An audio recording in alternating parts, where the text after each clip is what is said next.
Depuis quelques mois, l'affaire Lieb Limal alimente la plupart des débats sur la toile. Économie numérique, phénomène de Ponzi ou alors simple escroquerie. Pour en parler, nous recevons dans cette nouvelle édition du Talk Eric Soglo. Il est expert en économie numérique et développeur blockchain.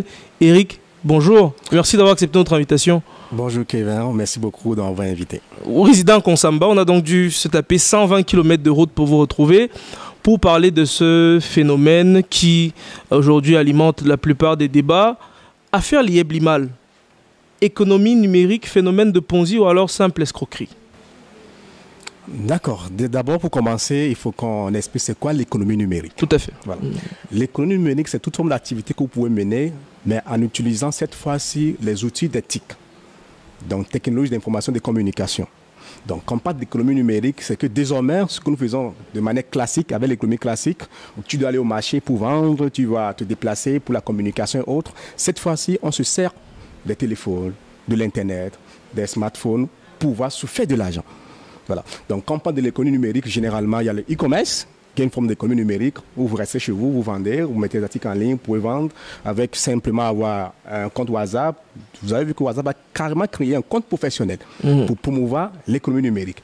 Et dans l'économie numérique, il y a plusieurs formes. Il y a également ce qu'on appelle le trading. Le trading aujourd'hui qui est beaucoup utilisé par les Africains et qui existait depuis des années, le trading formel, de manière classique. On parle de la bourse de Wall Street et tout ça. Et aujourd'hui, le trading a été numérisé. Donc, c'est aussi une forme de l'économie numérique. Donc, de manière générale, c'est toute activité que vous pouvez mener avec votre téléphone portable ou avec votre ordinateur qui peut être rentable, on peut l'appeler économie numérique. Pour les nuls, parce qu'on n'y comprend pas grand-chose, c'est quoi spécifiquement la crypto-monnaie et dans quelle catégorie peut-on classer Lieb Limal? Alors, crypto-monnaie. Thème crypto-monnaie, vous avez, quand on parle de crypto, on parle de cryptographie, quand on parle de monnaie, on parle généralement de monnaie. Ce sont des monnaies cryptées, qui sont différents des monnaies virtuelles. Parce que beaucoup confondent les monnaies virtuelles avec les crypto-monnaies. Je prends la monnaie que nous avons au niveau de Orange Money, MTN Money, PayPal, ce sont des monnaies virtuelles qui prennent la forme des monnaies qui existent déjà. Donc, alors, par contre, les crypto-monnaies sont des monnaies cryptées et décentralisées qui ne sont contrôlées par personne. Donc, c'est-à-dire, il n'y a pas une banque qui doit gérer la transaction. Donc, si tu veux t'envoyer peut-être 10 000 par les mobile money et autres, ça doit transiter par MTN avant que tu reçoives ton téléphone MTN et ensuite tu vas aller dans un point pour échanger. Par contre, les crypto-monnaies, MTN n'existe plus. Je t'envoie directement l'argent, sans contrôle. Donc, on peut dire de manière générale, c'est ça qu'on appelle crypto-monnaie. Pour revenir à l'objet de cette émission, oui. Le cas Lieb Limal, spécifiquement, de quoi s'agit-il? Quel est son mode de fonctionnement? En tout cas, à la base, Oui. au début de l'aventure, fin de la décennie 2010, qu'est-ce qu'on présente aux gens en parlant de Lieb Limal? D'accord. Déjà, il faut noter que Lieb Limal est un produit de la société Global Investment Trade, qui est une société camerounaise basée à Douala, dont le CEO est Émile Parfait-Sim. Au début, Lieb Limal faisait ce qu'on appelle du trading. Vous devez comprendre. C'est quoi exactement? Le trading, c'est le commerce, c'est-à-dire acheter et vendre. Mais Lieb Limal fait plus dans ce qu'on appelle trading crypto-monnaie. Donc, il achète les crypto-monnaies et revend les crypto-monnaies. Il faut comprendre qu'en termes de crypto-monnaies, il y a généralement deux grands types de crypto-monnaies. Il y a les stablecoins et il y a les volatility. Les stablecoins, c'est les crypto-monnaies dont la valeur fixe qui ne change jamais de valeur. Par contre, les volatility, c'est-à-dire ça peut être $1 aujourd'hui et demain, ça arrive à $10. Alors, qu'est-ce qui se passe avec les traders? Les traders achètent quand c'est à $1 et vont revendre quand c'est à $10 pour se faire du bénéfice. Émile, il était trader et il s'est rendu compte que c'est rentable. Il achetait à $1. Je prends un exemple terre à terre, c'est un exemple. Tout à fait. En 24 heures, il peut revendre les $1. Ce qu'il achetait à $1, il revend à $10. Il se fait de bénéfices. Alors, il s'est dit, pourquoi ne pas créer un produit pour permettre à ceux qui ont de l'argent, qui n'ont pas le temps, qui ne s'y connaissent rien en trading, de leur confier ses sous pour que lui, en arrière-plan, avec certainement avec d'autres traders, il puisse trader l'argent de ses souscripteurs afin qu'à la fin, qu'il les reverse des bénéfices. Donc, à la base, le rôle de l'entreprise, c'est recevoir des sous pour des personnes qui connaissent absolument rien en trading, trader pour ces personnes-là en ligne et leur reverser une part de bénéfices. Voilà. Alors, pour ce faire, il a créé des packs. Et en fonction des packs achetés, il te dit peut-être tu auras 1% par jour, ou bien peut-être tu auras 2% par jour, en fonction des packs que tu détiens. Parce que les packs, c'est de montant en montant. Plus tu apportes beaucoup d'argent dans la société, plus le rendement est élevé. Donc voilà, en réalité, ce que c'est que l'IEP-LIMAL du débat. Alors, au début, ça roule comme sur des roulettes, les gens reçoivent leur argent, la compagnie même que vous avez citée tout à l'heure entreprend de vastes projets, construction de villes, lancement d'une compagnie aérienne, et puis du jour au lendemain, quasiment plus rien, les gens ne reçoivent plus, en tout cas aux périodes déterminées, l'argent comme ils sont censés recevoir. Qu'est-ce qui coince? Qu'est-ce qui se passe? Vous devez savoir que quand on mène une activité, il y a des périodes mortes, des périodes où c'est rentable. Quelque chose que vous allez faire dans la vie, vous ne pouvez pas avoir que des bénéfices tous les jours. Alors, je vous ai dit que l'activité phare de l'IEP-LIMAL, c'était le trading. Mais je vous ai dit que ça peut aller à 10 $, comme ça peut arriver à 1 $. Donc, il y a des périodes où on perd. Le trading, c'est l'un des métiers à risque aujourd'hui. Vous devez comprendre, si vous êtes une société et qu'on vous apporte de l'argent, et que vous tournez avec l'argent des souscripteurs et qu'à la fin vous avez perdu, vous n'avez pas de quoi payer. Alors qu'est-ce qu'il faut faire? Il faut trouver un moyen pour calmer légèrement, pour faire durer un peu, pour retarder un peu les retraits, afin de fonctionner le peu de sous qui est à votre disposition dans l'optique de les faire tourner pour avoir plus d'argent. Mais en ce faisant, rien ne promet à 100% que le peu que vous avez, en faisant tourner ces peu, vous allez également gagner de l'argent. Vous pouvez également perdre. Alors, maintenant, il faut noter une chose. l'IEP-LIMAL est une société de trading, est un produit de trading, parce que ce n'est pas une société, est un produit de trading. Pour faire la promotion alors de ce produit, utilisez un système qu'on appelle le MLM, Marketing Multiniveau, qui veut dire, si toi, tu viens chez moi, tu achètes du pain, et tu vois que le pain, j'achète du bon pain, tu peux dire à ton voisin à la maison, ah, j'ai acheté le pain ici, viens acheter, et on te donne un pourcentage sur ce pain. Tu fais parfaitement. Alors, quand vous entrez dans la compagnie, vous avez un lien de parrainage.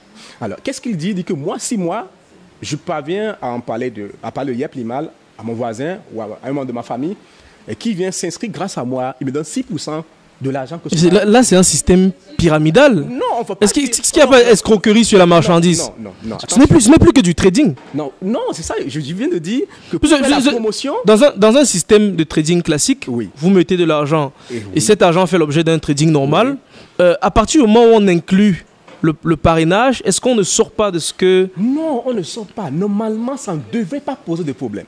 Je parle, c'est un système qui est connu qu'on appelle le MLM. Le MLM, à la base, n'est pas du Ponzi. Mais le MLM devient du Ponzi quand le produit qui est censé alimenter le MLM ne fonctionne plus.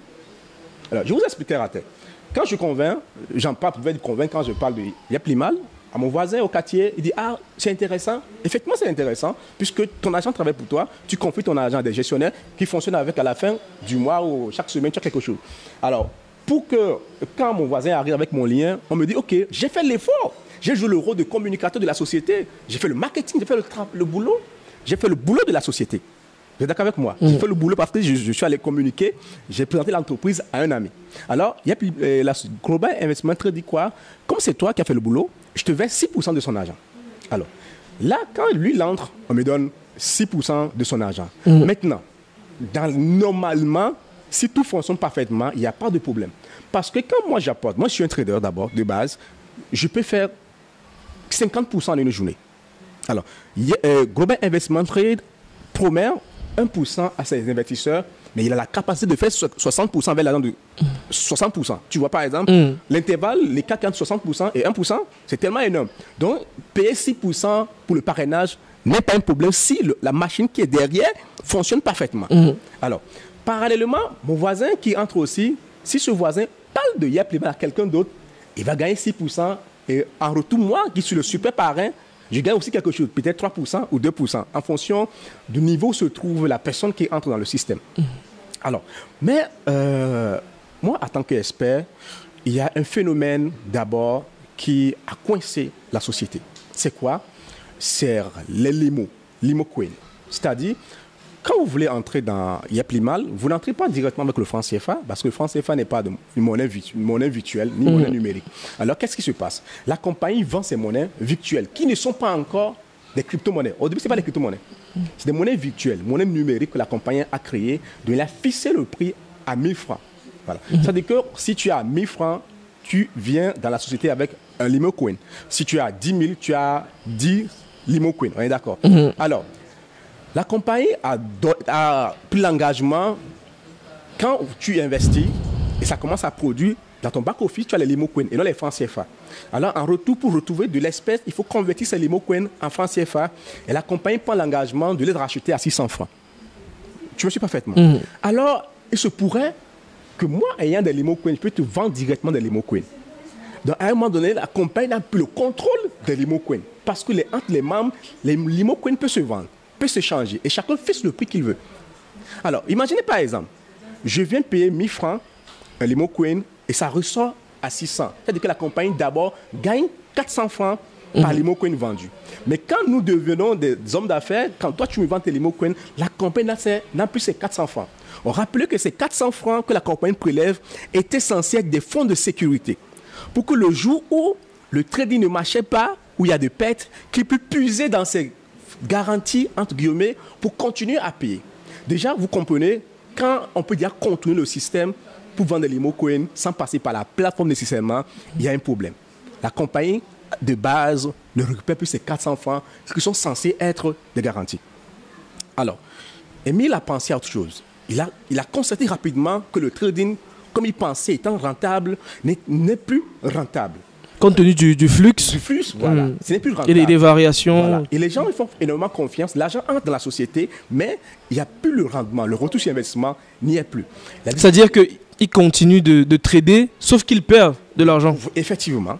Voilà. Alors là, il a décidé de varier ses sources de revenus en créant Sibcoin, qui là est une forme de crypto-monnaie, qui n'est pas une monnaie virtuelle comme les limo coins. Alors, il dit à ses membres, bon, là, venez acheter les Sibcoin et sans parlant de la valeur, puisqu'on connaît l'histoire de Bitcoin qui a commencé avec 0,001 $, qui aujourd'hui est pratiquement à 39 000 $. Alors, il espère également que ces Sibcoin puissent prendre de la valeur. Parallèlement... C'est pas un pari risqué? Bon, s'il y a une forte communauté derrière la crypto-monnaie, ça peut prendre de la valeur. Mais une crypto-monnaie n'a pas de certitude. C'est une question de l'offre et la demande. Alors, il a créé également SimCity, où il va créer des hôtels, des appartements et tout. Et il dit, bon, pour que le Simcoin puisse prendre de la valeur, parce que pour que la monnaie soit valorisée, il faut qu'on puisse l'utiliser pour acheter les choses, pour qu'on puisse consommer. Alors, il décide en ce moment de mélanger, de donner la possibilité à ses membres d'utiliser les Simcoin pour acheter des résidences qu'il aurait construites entre-temps, pour pouvoir donner de la valeur à Simcoin. Bon, je n'ai pas mené des enquêtes pour savoir si ces résidences ont été construites ou pas. Je ne le sais pas. Peut-être ou pas. Oh, mais ça, vraisemblablement, pour ce qui est du cas de la compagnie aérienne, je peux vous rassurer que d'après les enquêtes que nous avons menées avec la collaboration de certains confrères, il n'en est rien. C'est pour ça que certains évoquent peut-être une sorte d'escroquerie. Parce que comment, justement, dans le cas de la solidification d'une monnaie, qu'elle soit virtuelle ou pas, on parle de la mise sur pied d'investissements et qu'au fond, on ne voit pas ces investissements-là. Je parle notamment de Ville et de cette fameuse compagnie aérienne qui, vraisemblablement, n'existe ni d'Adam ni d'Ève. Bon, il faut d'abord faire des enquêtes solides pour pouvoir confirmer. Bon, là, moi, je ne peux pas dire grandes choses sur ça. Je suis dans le domaine qui est le mien, qui est des crypto-monnaies. Alors, Émile, il s'est rendu compte que rien ne marche comme il a souhaité. Effectivement, il n'est pas le seul. Presque toutes les sociétés de crypto-monnaies qui ont existé ont eu des difficultés. Je peux vous citer Shimad, PDI, PetronPay. Il y a beaucoup de compagnies qui ont finalement fermé carrément parce que le Bitcoin, qui était le produit phare du trading, a chuté. Et quand ça commence à chuter, entre-temps, quand l'argent entre, les gens utilisent l'argent pour faire autre chose, ils gardent un peu pour le trade. Alors ça ne marche plus. Alors Émile s'est retrouvé qu'il n'a plus de la capacité de payer ses membres. Alors qu'est-ce qu'il a fait? Il a décidé de convertir, je parfaitement, les limo coins qui étaient des monnaies virtuelles dont il est le responsable en crypto-monnaie. Concrètement, quelle est la valeur actuelle du limo coin? Alors, la valeur actuelle de limo coin tourne autour de 24 francs. Au lieu de 1000 francs? Au lieu de 1000 francs. À ses débuts. En tout cas, comme annoncé par Émile Parfessim. Voilà, bon, au fait, au début, le limo coin, Émile Parfessim peut contrôler le limo coin parce que c'était la monnaie virtuelle.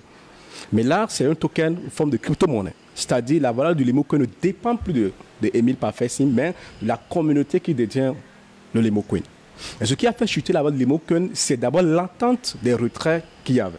Alors, Émile Dans l'attente des retraits, sans vouloir vous couper, dans l'attente des retraits, oui, il y a eu cessation d'investissement. Bon, parce que l'argent oui, ne venait pas. Tout à fait. Puisque les gens se disent, ah, c'est ce que les compagnies telles... Parce que toute compagnie qui veut... Bon, je ne veux pas dire qu'Emile va scammer, hein, mais il y a des compagnies qui ont scamé, qui ont fait faillite. La première des choses à faire, c'est de changer les règles du jeu. Si les retraits se font chaque jour, on dit désormais, ça va faire peut-être chaque 2 jours ou bien une fois par mois. Et après, il n'y a plus du tout de retrait. Parce qu'il n'y a plus de l'argent pour payer. Alors, puisque les gens étaient en attente et qu'ils ont vu l'alternative de changer les Limocoin qui étaient monnaie virtuelle en crypto-monnaie et récupérer de l'argent. Alors, tout le monde s'est mis à vendre les Limocoin et ça fait chuter la valeur de Limocoin. Je prends un exemple, terre à terre. Je prends un marché où il n'y avait pas de tomates. Les tomates sera cher parce qu'il n'y a pas de tomates. Donc, ceux qui en ont vont vendre très cher.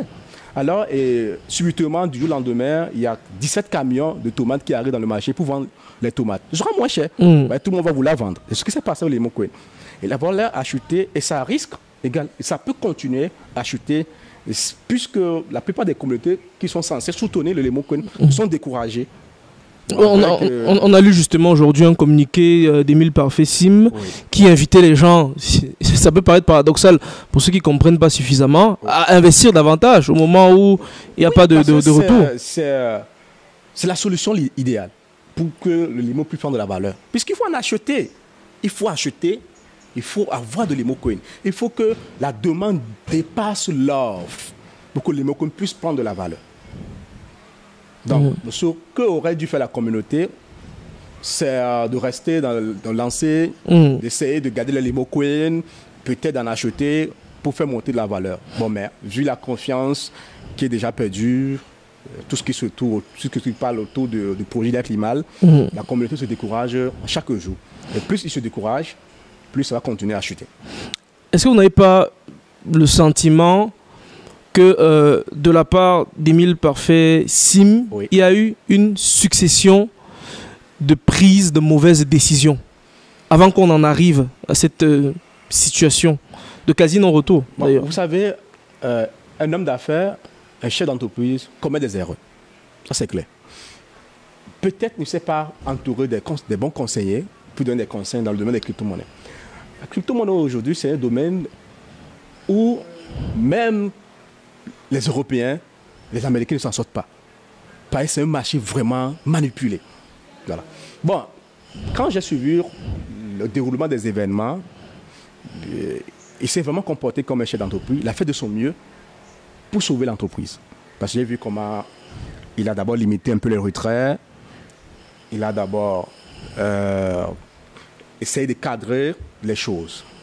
Mais le plus grand souci, aujourd'hui, avec tout ce que sur les réseaux sociaux, le plus grand souci de la communauté n'est pas forcément la valeur de l'Imocoin. C'est entre guillemets les mensonges qu'ils ont retrouvés derrière le projet Yaplimal. Tel que vous avez dit tout à l'heure, qui paraît que Sim Airline n'existe pas ou telle chose n'existe pas et tout ça. Vous savez, quand vous faites confiance à quelqu'un que vous découvrez plus tard qui vous a menti, la confiance n'y est plus.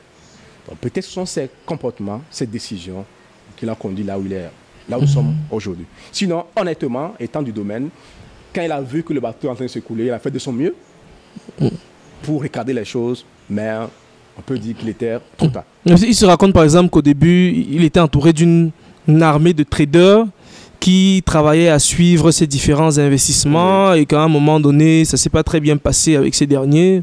Ce qu'on entend ça et là. Bon, vous savez, quand vous avez recruté quelqu'un, un trader, qui vous fait un chiffre d'affaires de 20 000 $ par jour et que vous lui payez peut-être 200 $, et puis il n'est pas content. Parce que lui, il voit que waouh, donc je peux faire 20 000 $ par jour, il va décider d'aller dans son propre compte pour chercher de l'argent, pour trader pour lui-même, pour avoir les 20 000 $. Donc ça ne peut pas manquer.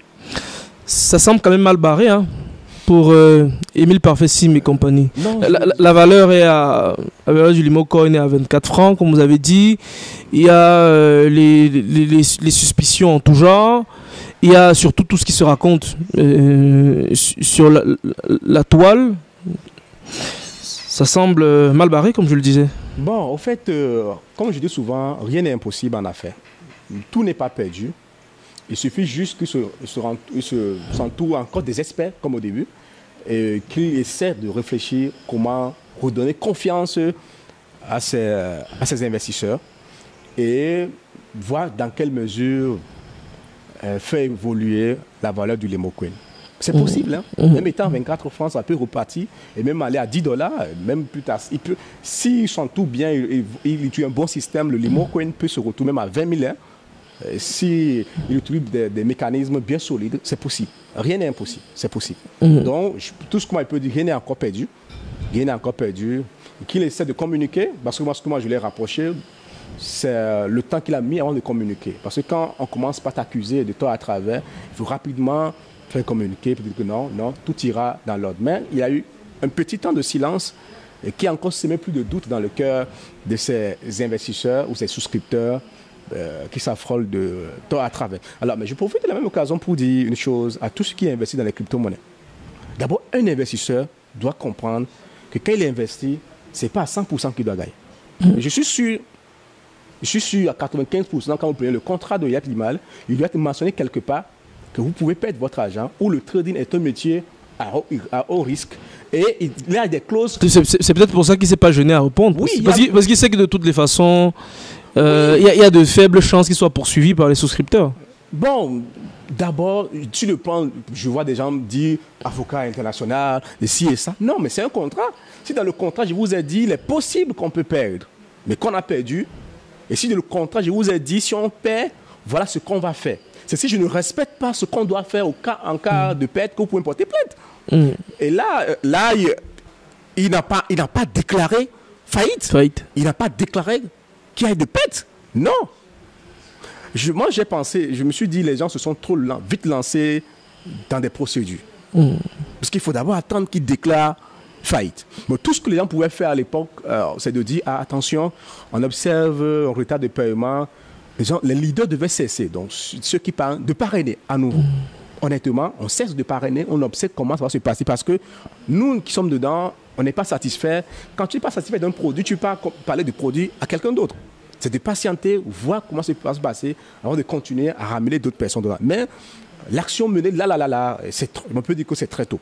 C'est très tôt, puisque une entreprise connaît des troubles. C'est un moment, on peut dire que c'est un moment de trouble. Mais comme je dis, s'il s'efforce et qu'il utilise le peu de capital qu'il a encore à ses dispositions, ça peut aller. Tout peut revenir à la normale. C'est possible. Rien n'est impossible en termes d'affaires. C'est tout à fait possible. Est-ce que d'après vous, on devrait mettre Kunet, Mida et Yep Limal dans le même panier? Bon, Kunet a également fait la promotion en utilisant le système de MLM. Voilà. Maintenant, le projet de Kunet n'est pas un mauvais projet. Suivez parfaitement. D'ailleurs, même le Kunet ne devait même pas être assimilé à un Ponzi parce qu'il y a un produit physique que vous achetez. Vous achetez un produit physique. Maintenant, c'est la valeur de ce produit qui peut être exorbitant. Mais ce qui fait que Kunet aujourd'hui peut être assimilé, entre guillemets, à un Ponzi, ce sont les leaders. Parce que quand ils viennent te voir parler de Kunet, ils ne t'expliquent pas la réalité qui est derrière. Non, entre dedans, demain, tu seras millionnaire. Non, tu auras tel milliard. Sans t'expliquer que non, il faut chercher des gens qui vont venir acheter avant qu'on te donne des commissions sur l'achat effectué. Bon, pour Mida, on peut associer ça à du Ponzi. On peut, c'est possible parce que là, on dit, amène ton argent et puis à la fin du mois, tu gagnes tel montant de ton argent, mais sans réellement dire ce qui, la machine qui travaille derrière pour te produire cet argent. Alors, ça devient du Ponzi. Alors, Yep Limal, est-ce que c'est du Ponzi? Il est trop tôt pour parler encore du Ponzi. Il est trop tôt. Parce qu'effectivement, il fait ses trading, comme il a dit. Ben, il perd. Bon, je ne suis pas dans la société, hein. Je suis sûr, la situation qu'on vit aujourd'hui, cela peut être dû parce qu'il a perdu une partie de l'argent et qu'il se donne l'incapacité de payer. Alors, ça pourrait être assimilé au Ponzi au moment où, quand il perd, il tue l'argent de ceux qui entrent pour continuer à payer les autres. Là, on peut parler du Ponzi. Parce que parler du Ponzi, il faut aller au cœur du système pour mener des enquêtes. Parce que quand je vois les gens se plaignent et dire que non, c'est du Ponzi, non, il peut les attaquer pour ça, hein. Et il peut les attaquer parce que vous dites quelque chose dont vous n'avez pas les preuves. Est-ce que vous avez mené les enquêtes pour savoir qu'ils ne tradent pas? Est-ce que vous êtes sûr à 100% qu'il a perdu et qu'il prend l'argent des derniers pour payer les anciens? Il faut mener toutes ces enquêtes avant de se dire que c'est du Ponzi. Moi, là, je ne peux pas vous dire que c'est du Ponzi. Je ne peux pas le dire, mais je peux juste définir ce qu'on appelle du Ponzi. C'est dans un système qu'il n'y a rien derrière. Au départ, il n'y a rien derrière. C'est de la pure escroquerie. Voilà, on prend de l'argent du nouveau pour payer les anciens. Mais Yep Limal fait du trading. Il a parlé du trading, donc il y a un produit derrière, le projet. Donc moi, je peux juste dire, c'est parce que le trading n'a pas été rentable, qu'il a peut-être mis de pause pour chercher un moyen pour rentabiliser le peu de capital. Et c'est encore conditionnel. Seul Émile peut vraiment nous dire ce qui se passe dans sa société. Ou ses collaborateurs proches peuvent vraiment nous dire ce qui s'est passé. Nous, on ne peut rien dire. On peut faire des suppositions, des cas, ce qui pourrait être. Donc, 10 du Ponzi, je pense que c'est trop tôt pour parler de Ponzi. Et comme je le dis, c'est encore possible que tout redevient à la normale. Puisqu'il a décentralisé le Lemon Coin, c'est une très bonne chose quand il a fait, mais il a fait une mauvaise période où les gens n'ont plus assez de confiance. S'il avait décentralisé au début, oui, c'était au début que le Lemon Coin était décentralisé, je suis sûr que ça prendrait la valeur énormément parce que les gens auront davantage de confiance et continuer à en acheter au maximum. Mais il a fait aux mauvaises périodes où la confiance des gens, et les gens n'avaient plus totalement confiance comme avant. Donc, voilà. En tout cas, merci Eric Soglo d'avoir accepté notre invitation. Je rappelle que vous êtes expert en économie numérique et développeur blockchain. Ces événements jettent quand même du discrédit sur toutes ces différentes activités. Beaucoup de Camerounais sont désormais sceptiques. En tout cas, en ce qui concerne l'affaire Yep Limal, on va suivre dans les semaines, voire les mois à venir pour savoir ce qu'il en est et exactement de commun accord avec un certain nombre de souscripteurs d'ailleurs. Merci en tout cas, Eric Soglo. D'accord, merci beaucoup. Okay. Un mot de fin? Oui, tout ce que je peux dire, je dis toujours aux gens, c'est quand vous voulez investir dans un domaine, faites le minimum de formation pour comprendre de quoi il est question. Premièrement. Deuxième chose, un investisseur n'investit pas tout son argent. On n'investit pas son argent, mais on investit ses économies. Vous ne pouvez pas avoir 200 000 francs sur vous ou vous désirez d'investir tous les 200 000. C'est valable pour les projets physiques. Il y a beaucoup de personnes qui paient en agriculture. Il y a des gens qui paient dans le transport. Il y a des gens qui paient dans des projets. Et il y a la fameuse formule, donnez-nous votre argent, couchez-vous chez vous et tout ça. Peut-être qu'elle y est pour quelque chose. Bon, normalement, ça ne devait être un problème. C'est possible puisque bon, tu vas me dire, Dangote aujourd'hui, est-ce qu'il travaille? C'est son qui travaille pour lui. Il a investi dans des projets qui tournent. Qui marchent. Donc, c'est possible. Voilà. C'est pas totalement la même chose. En tout cas, merci, Eric Soglo. Merci également à vous, chers internautes, de nous avoir suivis dans le cadre de cette nouvelle édition du Talk sur Focus Média Afrique, enregistré depuis la ville de Konsamba avec Eric Soglo. Je vous rappelle qu'il est expert en économie numérique et développeur blockchain. À très bientôt. D'ici à là, portez-vous bien.